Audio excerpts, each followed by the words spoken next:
I have been saying this for a year. Actually, a little bit over a year, I think, boys. That it's gonna get really, really bad for Microsoft, for Xbox in particular. And I'm not talking about the current state of Xbox. We already know that their financials are an absolute mess. Nothing is going up. Xbox subscriptions are going down. Xbox sales are going way down. And no one really wants the Xbox classical games because they're all bad and garbage and modern shit. That's just the reality of it. Everyone knows this. Now, I have been saying that things are gonna get a lot worse for Microsoft gaming in general. And it's slowly happening. Currently, people are a little bit happy about the current situation with, oh, they're gonna cancel the everything is an Xbox campaign. I'm personally really sad about that because, you know, I enjoy the fact that my pen is an Xbox person. I don't know about you, but me and Marta, we enjoy calling our things as Xboxes. It's very funny.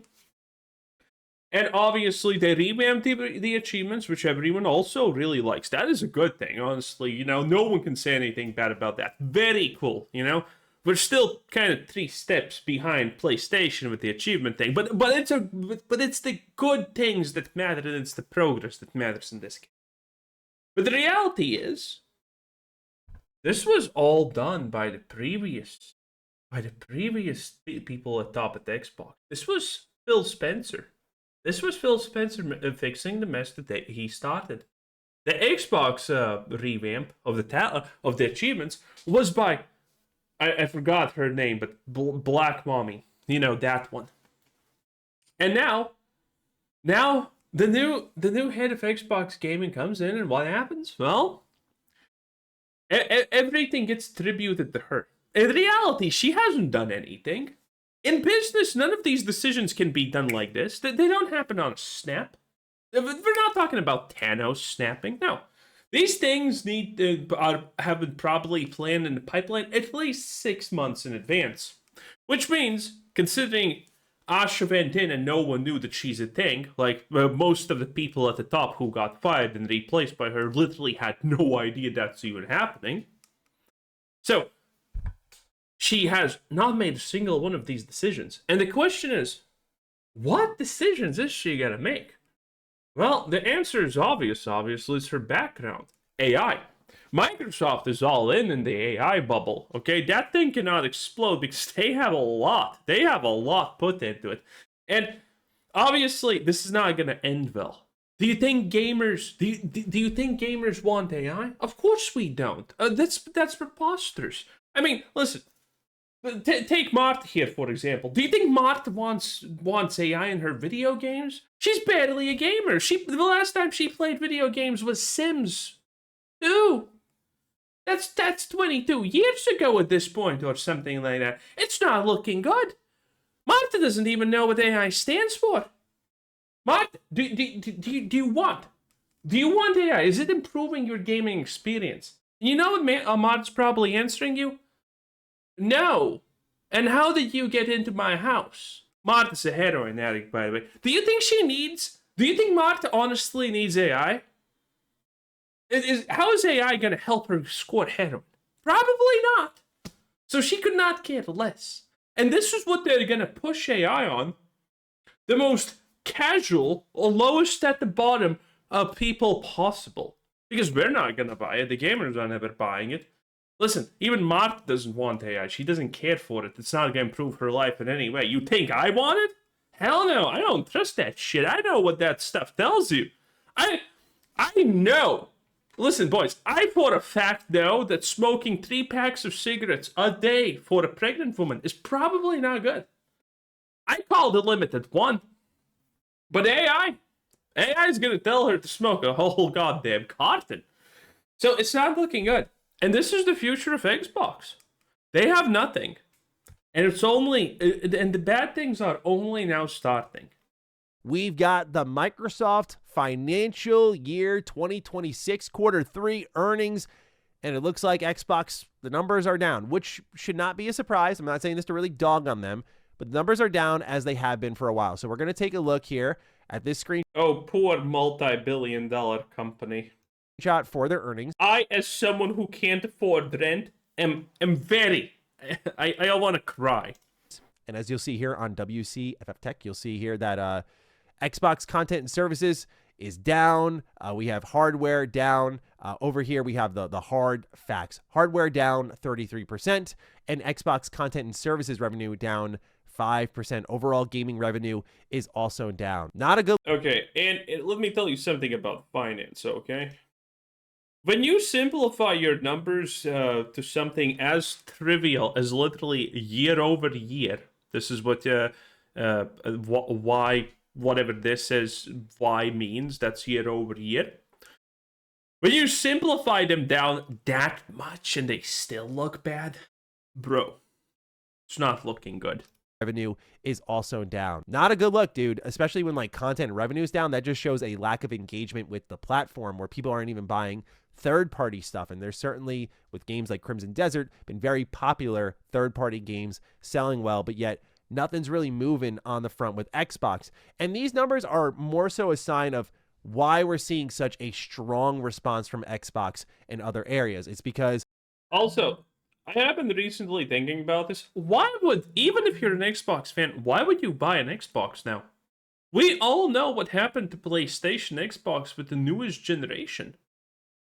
The newest generation was not worth it, so a lot of people kept using the old generation. And the solution for forcing people into buying the new generation of consoles was to stop updates for the old console. Effectively trying to just brute force people into such a bad consumer situation where they need to buy the new console. Otherwise, nothing they have is going to work. And people remembered this, obviously. So, why would you spend money on Xbox right now if you know that the new generation of consoles is effectively almost right here? Now, it's not right here, but they are making it feel like it is. It feels like the new generation's consoles is like five seconds away, doesn't it? It does. And if you're not an idiot, you're like, oh, the new generation of consoles is gonna be here. And when it is, everything I have on the old stuff is just dead. Xbox is probably gonna delete it. PlayStation already added rules that are gonna make you delete it. It's over. They're looking at this and going, dude, it's just constantly down. It was one thing when we saw gaming revenue was at least floating above 0%, you know, before it would go into the negative. At least it was floating in a positive area, small bits of growth, and hardware was down, and people were looking like going, okay, yeah, when they announced they were going multi-platform, you know, this makes sense that people would lose interest in the hardware, but for those who are still on the platform, all 30 plus million people, they're still going to keep buying games. But as multi-platform went on, as they pushed consumers away, of course, the story is that more and more people just went over to PlayStation because they could get their Xbox games there. And that's what leads us to here and now with Asha Sharma, who had thoughts on Xbox's revenue being in the place it is. She wrote on Twitter, Xbox earnings today, while we have made progress expanding the business and our margins, player and revenue growth has not met our ambition. We know we have work to do to earn every player today and into the future. You know what is wild? The fact that they did the price increase to get more revenue. And obviously, you know, in return, removing their player base. Also, it's technically kind of smart doing this to a degree because you need to understand. You're removing the people who once owned your product and liked it, probably, I'm assuming. And now you just need to get them back by a new value proposition. So, that's quite good. But Xbox completely failed at that. They increased the price of Game Pass. Everyone was mad, a lot of people quit, and needless to say, it looks like it did not create enough revenue. And people just left, and that's it. Which is a disaster, because this is supposed to be a net positive on the books. Future. So what I like right now about what Xbox is doing, and we'll get into how it's just small optics work, but it's still some worthwhile stuff here, is just acknowledging the problem, acknowledging that this is not acceptable, acknowledging that they should be doing better. And certainly when you have the amount of companies that they do have, they should be like king of the world.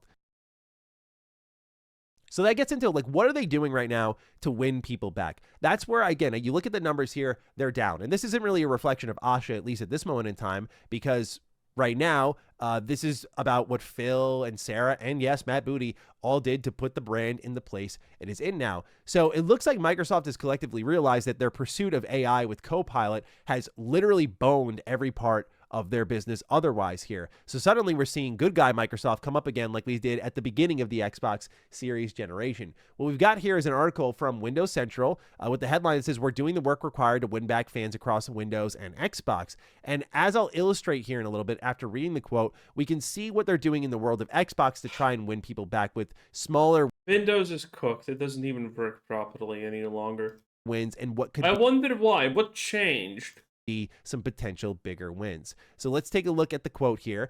Satya Nadella says, "When it comes to our consumer business, we are doing the foundational work required to win back fans and strengthen engagement across Windows, Xbox, Bing, and Edge. In the near term, we are Bing and Edge."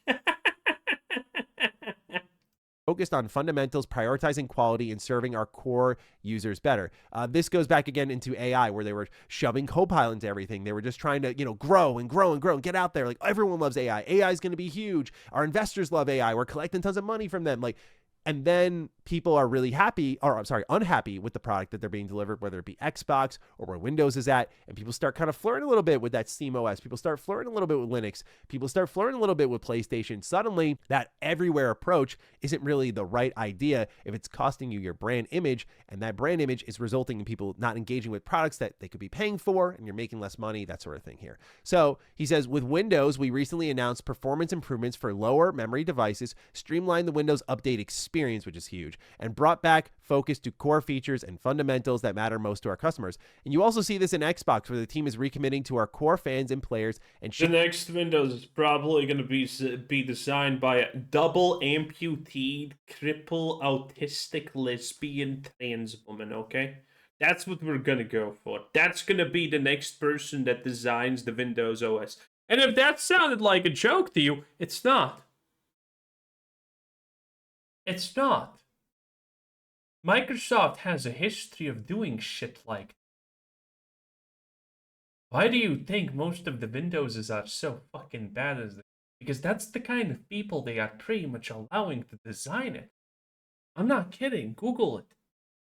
Google who designed the worst and most hated Windows of all time. It was a DEI hired woman who literally never used a computer in her life. Yeah. That's the people designing this shit for you. I'm not joking. Shaping the future of play. Last week's Game Pass changes are one example of how we are staying responsive to customer feedback, which, again, I think we're overselling just a little bit the Game Pass rework. We're waiting for the pick your own plan approach. Also, people are gonna be pissed when the Xbox thing does. A lot of people were very happy, mostly bots, that Microsoft is probably paying for positive puff piece coverage, because that's definitely happening if you have not been paying attention. And you probably haven't, and that's reasonable. I am the only one stupid enough to pay attention to these things on a regular basis. But it's probably happening. Okay, listen, it's probably happening. that's the worst part about it. Where it's basically like cable. That will be the true response. Right now. Oh wait, no. Not even it's probably happening, but while everyone was kind of more or less happy about the price changes, they didn't give you a price. They didn't give you a product with what it actually does. They just said there's going to be new prices. And we have seen how these things work. We have examples. We have Netflix that has done this multiple times. Okay, the new tier is not good enough and people want different values. Okay, so here's a new tier, more expensive, and this one doesn't have ads in it. Okay, this is the one that people want. Now you have to pay more for the same product, but it's a different type of thing, and it's never pro-consumer. It's always something to just rattle your coin purse. Today, Game Pass's price still went up, and you're still paying for shit that you probably don't care about. Your price probably went up because of Fortnite crew and things like the Riot champions that you get if you're playing on PC with Ultimate and stuff that you're probably not using. Ubisoft Classics you're maybe not even using as well. These things that you don't want to be paying for have jacked up your price tag. But at the end of the day, Game Pass is still more expensive than ever, even with the price reduction. Maybe marginally so, but at least it's an optical win. And that's what Xbox and Microsoft in turn are doing here. It says here as well that Nadella announced new device numbers for Windows, confirming that Windows usage continues to grow, with monthly active Windows devices surpassing 1.6 billion. Over time, Windows value will extend to deliver unmetered intelligence at the edge. He also confirmed that Xbox active users are up. We set new records for monthly active users in the quarter, as well as streaming game hours, which the game streaming hours have been up in the... The way they set a new record for monthly active users is probably the typical redefined what they consider a monthly active user. Probably. Okay? If you interact with something Microsoft, congratulations. You haven't interacted with Xbox. That's how they do this. All of this is just smoke and mirrors. Past, so that's a little less surprising to me. Monthly active users doesn't matter anymore, though, because based on what we got with the letter from Asha and Matt, the focus is daily active users. They want people in the Xbox ecosystem every day, or at least that's what I'm assuming. It could mean daily active users across just games in general, in which that multi-platform strategy could work out for them. As we've illustrated here, Microsoft has this focus of trying to win us back. What are they doing to do so beyond the Game Pass price changes here? Well, Asha Sharma did highlight on Twitter with some ROG Ally updates, which involve docking improvements, super wideband stereo voice. I love how they say Asha Sharma did this. It's not even her. That account probably is not even operated by her. Upgraded vibration tech and automatic super resolution entering Xbox Insider preview here. She says that we're refocusing our AI efforts to solve player problems like enhancing real-time graphics, improving discovery, and deepening personalization. Auto SR shipping is a good early example. Models reconstruct high-frequency detail from lower-res frames, increasing image quality and performance, which is the type of AI that I've said before. Yeah, it's the type of AI no one wants, honestly, most of the pod. The AI that we already have doing this is good enough. Or with like our DLSS 5 situation, I can get behind that. You want to make my image look better? And, just sharpen it a little bit? Go right ahead. Give me better frames? Go right ahead. We're all cool with that sort of stuff. It's when you start to change the artistic intent behind the game. That's where I get my back up a little bit. But here is a little bit of a wordplay, because improving discovery, we already saw this. We already know about this. Deepening personalization as well. We already know about this. This is Copilot for Xbox. This is what we saw already in those trailers where they were like, here's Copilot for Xbox. And like, I think there are parts of Copilot for Xbox. He knows. Again, boys. Again, Ash Sharma is literally just someone who talks about AI and she doesn't actually know AI. We know this from podcasts that she has done. What she speaks about is less than what I could, and I don't know anything about technology in general, okay? I barely understand how I make videos. I'm not joking, by the way, obviously. That's why they're so low quality. But in any case, it's like all of this is lies, and the only thing Xbox is getting is AI. And again, Cindy doesn't want AI, okay? It's not going to help her. Xbox that can be great, like, hey, can you catch me up on that old game that I've been playing and I forgot the story for, and the game and the Copilot will let you know where you were at and what was happening. That's great. Like, where did I last leave off? Okay, it's GG. Maddie's completely sold the AI. Bro, I can already do that. It's called Google. I fucking Google what is the story of this shit, and it gives me a summary. I don't need to ask Copilot or Becky anything. I don't need to do that. And even less, I need to pay $40 for some kind of AI garbage. I don't. Also have game recommendations that can happen. And hey, improving discoverability is great for developers and great for players too. So I'm all for that. But that's a little bit of, I think, mixing what has already been stated versus, which was during the Phil and Sarah regime, versus what she's actually doing here. But she's, again, working optics really well here. Her consumer-facing background is showing here. What's also working for Xbox, I think, are new console updates, big and small. As small as something like this here. Again, Asha Sharma's Twitter account is, just a little thing here. But this is what we've said before, that Xbox really... Oh, God. You're so cooked. It's over. You're cooked. There is not... You know who rebrands their logos? Failing companies that have a complete disaster. Yeah, that does fit the Xbox, actually, technically. But, I mean, you're rebranding your logo. No one cares, Asher. Please. People are gonna more care about the thumbnail I use for this video, which is gonna be Asher Sharma. Wink, wink. Then what the hell is this Xbox thing? New logo. No one's gonna care. Anyway, that was Mr. Matty. What a time to be alive. It's gonna get bad for Xbox and it's gonna get bad fast, boys. Have a nice day. Bye.